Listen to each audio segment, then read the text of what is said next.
నా కులం పెద్దది, నీ కులం పెద్దది, ఈ పంచాయతీ ఎక్కడున్నా కూడా భారతీయ జనతా పార్టీలో ఉండకూడదు. మన నాయకుడు, మన ప్రధానమంత్రి నరేంద్ర మోడీ ప్రధానమంత్రి కాకంటే ముందు ఆయన ప్రధానమంత్రి అభ్యర్థిగా వచ్చినప్పుడు నాకు గుర్తున్నది, దేశవ్యాప్తంగా హోర్డింగ్లు వచ్చినాయి, ఐఎమ్ ఏ హిందూ నేషనల్ అని.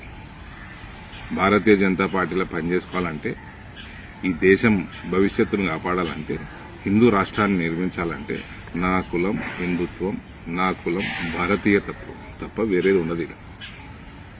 ఇది ఎవరన్నా భారతీయ జనతా పార్టీల కులాల గురించి మాట్లాడితే అది భారతీయ జనతా పార్టీ హైకమాండ్ సహించదు, సహించకూడదు కూడా. ఢిల్లీలో ఏమైందండి? ఢిల్లీలో ఏమైంది? సిటిజన్షిప్ అమెండ్మెంట్ యాక్ట్ వచ్చినప్పుడు ఆజాదీ ఆజాదీ అని కూడా తిరిగారు కదా. వాళ్ళందరినీ హిందువులందరూ ఒక్కటై దౌడ మీద ఒకటి వీక్తే దౌడ పనులన్నిటికీ ఆజాదీ వచ్చింది.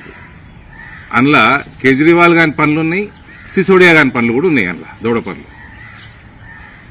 కేసీఆర్ కులం చాలా పెద్దదని ముఖ్యమంత్రి అయిందండి. కేసీఆర్ కులం సంఖ్య ఎంత అండి? 1% ఉంటుంది, కొద్దిగా అటు ఇటు ఉంటుంది. ఆయన ముఖ్యమంత్రి అందుకే అయిందండి, కులం పెద్దదని అయిందా? తెలంగాణ రాష్ట్రం కోసం కొట్లాడిందని కేసీఆర్ని ముఖ్యమంత్రి చేసిరు, ఆయన కోట్లు వేసారు. 10 సంవత్సరాల తర్వాత ఈ కేసీఆర్ దిక్కుమాల గుణం ఉన్నది, కేసీఆర్ కంటే పోరగానది, కేసీఆర్ పోరగానది ఇంకా దరిద్రపు గుణం ఉన్నదని ఓడగొట్టిరు.